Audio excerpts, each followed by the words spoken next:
આ કોરોના જોયો, ગૌ માતાઓમાં આવેલા જે લંપી કરીને વાયરસ છે એને જોયો. એમાં જો સારામાં સારું સેવાનું કામ કર્યું હોય તો ભારતીય જનતા પાર્ટીએ કર્યું છે.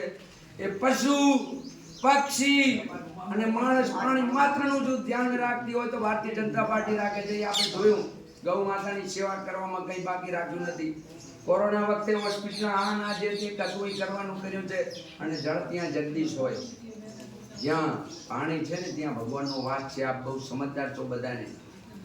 ગામડે ગામડે આજ રાછેણામાં પ્રતિષ્ઠા, કાલે નાણોદરમાં પ્રતિષ્ઠા, કાલે આની પ્રતિષ્ઠા. અમારે પત્રિકાઓના ખોટ લાગેડા પડ્યા. એટલે ધાર્મિક જો કામ કર્યું હોય, આપણે બધા સદર થયા, આપણા ગુંજામાં 2-5 રૂપિયા આયા. અને આપણે તો ધર્મના માણસ છીએ કે મારી માતાજીનું મંદિર બાકી છે, મારા ગુગાનું પ્રતિષ્ઠા બાકી છે, તો પહેલું કામ એમ કરવાનું છે, પછી આપણું કરીએ. એ વિચારના ધરાવતા આપણે લોકો છીએ. એટલે ગામે ગામ તમે જુઓ તો ભવ્ય પ્રતિષ્ઠાઓ થઈ રહી છે. એટલે ધર્મનું કામ જે કરે ને, સાચો લીડર, સાચો વડાપ્રધાન, સારો વ્યક્તિ જે ધર્મનું કામ કરે એ જ છે. કૃષ્ણ ભગવાને શું કર્યું? ધર્મનું રક્ષણ કર્યું. રામ ભગવાને શું કર્યું? ધર્મનું રક્ષણ કર્યું. ધર્મ રક્ષિત્યા રક્ષત. જે ધર્મનું રક્ષણ કરે છે એનું ધર્મ રક્ષણ કરે છે. એટલે મારે તમારે આપણે હિન્દુ ધર્મનું, સનાતન ધર્મનું રક્ષણ કરવાનું છે. અને એનું જો રક્ષણ આપણે કરશું તો હું આપણે વિશ્વાસ આપું છું કે એ આપણું સૌનું રક્ષણ કરશે. એટલે ધર્મનું હિત જેમાં છે એ આપણે બધાને વિચારવાનું છે. ઉમેદવાર હોય, આ તો 3 છે 4 હોય, પણ જો કમળના કોઈ ઉમેદવાર હોય, કોઈ વ્યક્તિગત ઉમેદવાર નથી અમારી ભારતીય જનતા પાર્ટીમાં.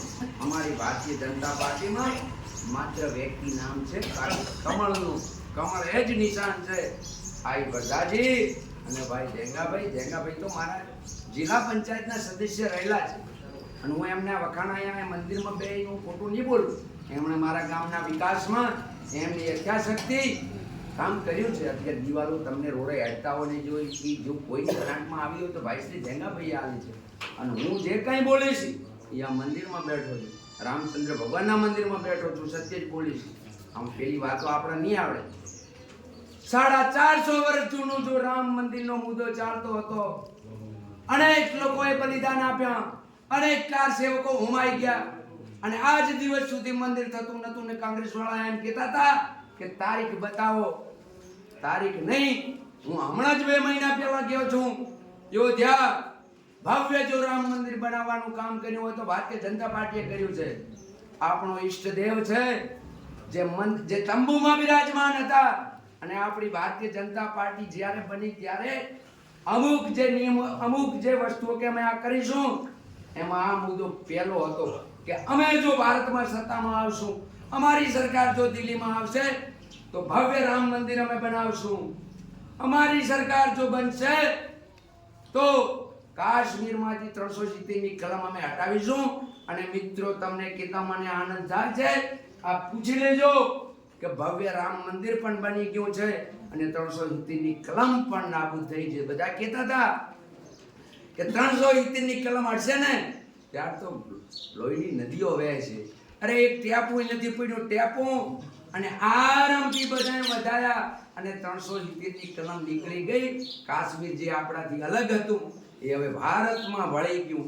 એ જો મોટું કોઈ કામ કર્યું હોય તો આદરણીય વડાપ્રધાન સાહેબે કર્યું છે, ભારતીય જનતા પાર્ટીએ કર્યું છે. કોલેજ હોય, આરોગ્ય હોય, નર્મદાના નીર હોય, એ માટે આદરણીય આપણા અધ્યક્ષ સાહેબ શંકરભાઈ ચૌધરી સાહેબ ખૂબ મધ્યા છે. આ કસ્ટમ રોડ 2015માં પાણી આવે એમ નતું, સાહેબ પણ બનેલા નતા, હું પણ સાથે હતો. અધિકારીઓને બોલાવી અધિકારીઓને અને 2015માં તમારું જે કઈ જમીન પડી હોય, હું એમ નથી કીધું કે આ ખૂબ આવે કરજો, પણ જો એ કામ કર્યું હોય તો ભારતીય જનતા પાર્ટીએ કર્યું. આપ સૌને મારે કહેવું છે કે ભારતીય જનતા પાર્ટીના જે સારા વ્યક્તિત્વ છે, સજ્જન ઉમેદવારો છે. જેંગાભાઈનું તો હું પૂછું કે અમારું 8 વર્ષ કામ કર્યું, 5 વર્ષ નહીં, 3 વર્ષ ચૂંટણી ના આવી છે. વરદાજી પણ અમારા પાર્ટીના ઘનિષ્ઠ કાર્યકર છે. પાર્ટી ભારતીય જનતા પાર્ટીમાં અમારે મોટું નાનું કોઈ નથી. જે કાર્યકરનું મનમાં આવી ગઈ એને ટિકિટ આપવાની, સારું કામ કરે પાર્ટીનું, એ જ લોકોનું સારું કામ કરી શકે.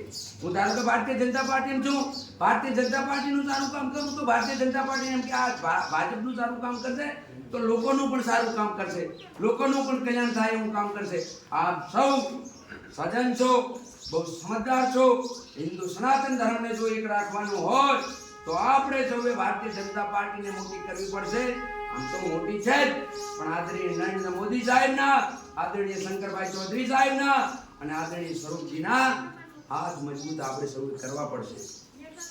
અને મારી આપ સૌ હાથ જોડીને વિનંતી છે કે આવનારી 26 તારીખે કમળના નિશાન ઉપર વોટ અપાવી અને ભારતીય જનતા પાર્ટીના 2 ઉમેદવારોની પેટી છલોછલ નહેરે એવું કાર્ય આપને કરવાનું છે. સ્વરૂપજી ઠાકોર આપણી આ સીટમાં ચોથનેડા અને ઠાકોરભાઈ કહ્યો છે, એમને પણ મારો સંદેશો છે. સાહેબે કીધું છે કે દિવાનસિંહજી આપ ક્યાંય પણ જો મારી સમાજના હોય તો કે હું આમાં મોટો હું થવાનો છું, અને જો મને મોટો કરવા માંગતા હો તો ઠાકોર ભાઈઓને મારી વિનંતી છે કે આપ સૌ ભારતીય જનતા પાર્ટીને વોટ આપજો. ટૂંક સમયમાં ખાલી 6 મહિનામાં ધારાસભ્ય અને 6 મહિના પછી જો મંત્રી બનાયા હોય તો એમને પણ ગૌરવ લેવાનું છે. અને એક વાત તમે જાણો છો કે ડેમમાં ગમે તેટલું પાણી હોય, નહેરમાં છલોછલ આવતું હોય, મશીન આપણું ટનાટન હોય, પણ 2 પાઇપો તૂટી ગઈ હોય તો આપણા ખેતરમાં પાણી ના આવે. એમ દિલ્હીમાં સરકાર આપણી છે, ગાંધીનગરમાં સરકાર આપણી છે, પણ જિલ્લા પંચાયત અને તાલુકા પંચાયત જો આપણી હોય તો ગ્રામ પંચાયત દ્વારા ગામનો વિકાસ થાય. ગામના સરપંચ કિરણભાઈ છે, તાલુકાના સદસ્ય વરદાજી બને, જિલ્લાના સદસ્ય ભાઈ શ્રી ધેંગાભાઈ બને, અને સ્વરૂપજી તો છે જ, એટલે કઈ બાકી રહે નહીં. આપ સૌ વડીલોને આ રાછેરા ગામ એ આપણું એક ગામ છે, મારો પણ નાતો છે. હું આ એક ઘરને ઓળખું છું, આ ઘરના ઘરે મેં હું બેઠો છું. આપ સૌને મારી જે હાથ જોડીને વિનંતી છે કે આવનારી 26 તારીખે ભારતીય જનતા પાર્ટીને વોટ આપી અને સ્પષ્ટ બહુમતીથી ધણીધર તાલુકા પંચાયત બને અને વાવથરા જિલ્લા પંચાયત આપણી બને એવું કાર્ય કરજો. અમારા આયાનું માન રાખજો. અને આ બને જે આપણા ઉમેદવાર છે એ કોઈનું ઓભળ્યા વગર કચકચાવીને કે ભાઈ અમાર તો કમળ વોટ કરજો. અસ્તુ ભારત.